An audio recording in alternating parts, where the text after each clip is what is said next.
السلام علیکم ناظرین، میں ہوں آپ کا ہوسٹ یاسر شامی اور آپ دیکھ رہے ہیں ڈیلی پاکستان فیس بک لائیو۔ آج ہم نے ملک پاکستان کی اس ہونہار شخصیت کو پکڑ لیا ہے جس نے نہ صرف بچے، بوڑھے، جوان کسی کو بھی نہیں چھوڑا، 30 روپے کا بیلنس بٹورا کرتی تھی، اور وہ کتنی امیر ہو چکی ہے اور وہ کون ہے؟ اس کا نام تھا صبا، اور کئی ہم میں سے ایسے لوگ ہیں جن کو اس کے میسیجز آتے تھے۔ اب ہم صبا کی طرف بڑھتے ہیں، اس سے بات کرتے ہیں اور اس سے یہ پوچھتے ہیں کہ اب وہ کس حال میں ہے، کیا کر رہی ہے اور کیا کہنا چاہتی ہے اپنی پوری قوم کو۔ تو جی صبا، مجھے سب سے پہلے آپ یہ بتائیے گا کہ آپ نے یہ کام کیوں اور کہاں سٹارٹ کیا؟ جی، سب سے پہلے میں 10-12 سال پہلے میں نے یہ کام شروع کیا تھا۔ میرے انکل ہاسپٹل میں تھے اس وقت، تو میرے پاس بیلنس نہیں تھا۔ میں نے کافی زیادہ لوگوں کو بیلنس کے لیے میسیج کیا کہ میں یہاں پر ہاسپٹل میں ہوں، مجھے 30 کا بیلنس کروا دیجیے، اللہ کی قسم کھا کر کہہ رہی ہوں کہ میں بہت مجبور ہوں۔ تو میں نے کافی زیادہ لوگوں نے مجھے بیلنس کر کے دے دیا تھا، اس میں سے ایک شخص نے تو مجھے 300 کا بیلنس کروا دیا تھا۔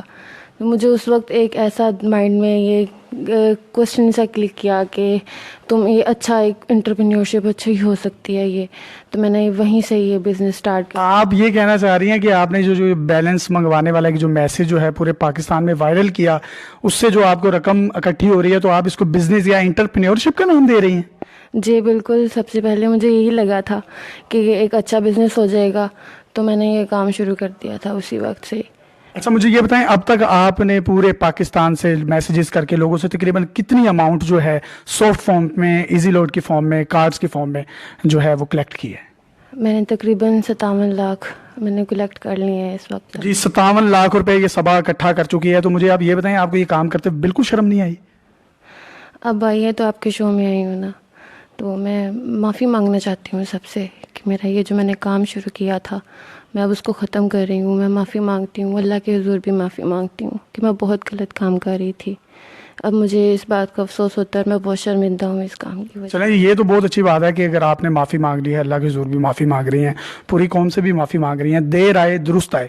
تو لیکن آپ یہ بتائیں، جو اتنا بڑا خطیر رقم آپ کے پاس ایزی لوڈ کی فارم میں جمع ہوتی تھی، تو اس کو آپ کس طریقے سے یوٹیلائز کرتے تھے؟ آپ کے پاس تو بہت زیادہ بیلنس ہوتا ہوگا۔ جی ہاں، پر بیلنس تھا میرے پاس، لیکن میں اس کا کیش تو کروا نہیں سکتی تھی۔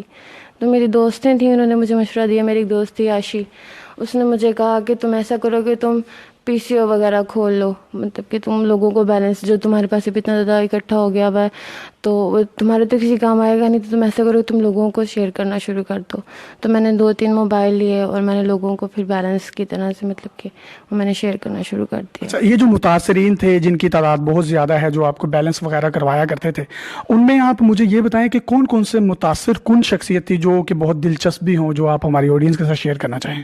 ہاں، کافی زیادہ لوگ تھے۔ بہت سے ایسے واقعات ہوئے جب میں لوگوں کو بیلنس کے لیے بولتی تھی تو کافی زیادہ لوگ مجھے بیلنس کرتے تھے، لیکن ساتھ میں ان کا رپلائی بھی آتا تھا کہ آپ بہت زیادہ ضرورت مند ہیں، اس لیے ہم آپ کو بیلنس کروا کر دے رہے ہیں۔ ان میں ایک شخص تھے، ایک بابا تھا، بہت ٹھرکیزا تھا، اس نے میری جان بہت زیادہ کھائی۔ مطلب کہ وہ مجھے میسیج کرتا تھا اور پھر وہ خود بولتا تھا کہ ابھی تمہیں ضرورت ہے تو میں تمہیں بیلنس کروا دیتا ہوں، اور بتاؤ کیا اور کیا کام ہے۔ کافی زیادہ اس نے مجھے بیلنس تو کروایا، لیکن میری جان بھی بہت زیادہ کھائی تھی۔ اچھا، یہ ٹھرکی بابوں کے علاوہ اور کون کون سے لوگ تھے جو آپ کو بیلنس کرواتے تھے؟ ان میں خواتین بھی بہت زیادہ تھیں، مجھے بہت سی خواتین بھی بیلنس کروا کر دیتی تھیں، اور اس کے علاوہ خواجہ سرا بھی مجھے بیلنس کروا کر دیا کرتے تھے۔ آپ کو کیسے پتا وہ خواجہ سرا تھے؟ جی، مجھے ایک بار ایسا ہوا تھا کہ جب میں نے بیلنس کے لیے بولا تھا تو مجھے بیلنس آ گیا، اور ساتھ پہ یہ میسیج بھی آیا تھا کہ میں خواجہ سرا ہوں اور میں مانگتا ہوں، لیکن آپ شاید میرے سے زیادہ مجبور ہیں، اس لیے میں آپ کو بیلنس یہ آپ کو بھیج رہا ہوں۔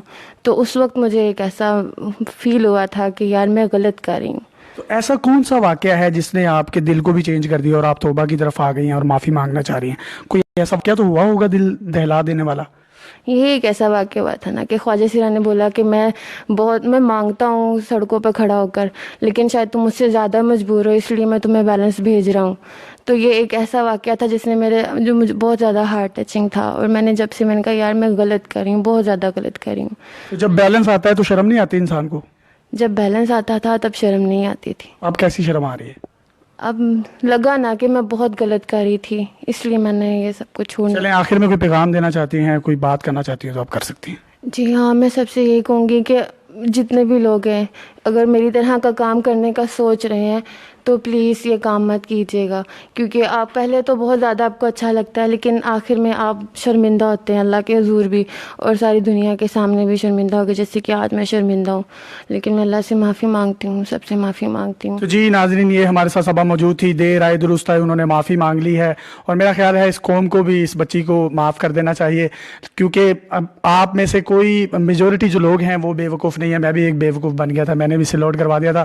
اس طرح کی دلچسپ اور منفرد ویڈیو لے کر آپ کی خدمت میں ڈیلی پاکستان حاضر ہوتا رہے گا. اپنے ہوسٹ یاسر شامی کو کیمرہ مین کلیم سمد کے ساتھ اجازت دیجیے، دیکھتے رہیے ڈیلی پاکستان فیس بک لائیو. اللہ حافظ.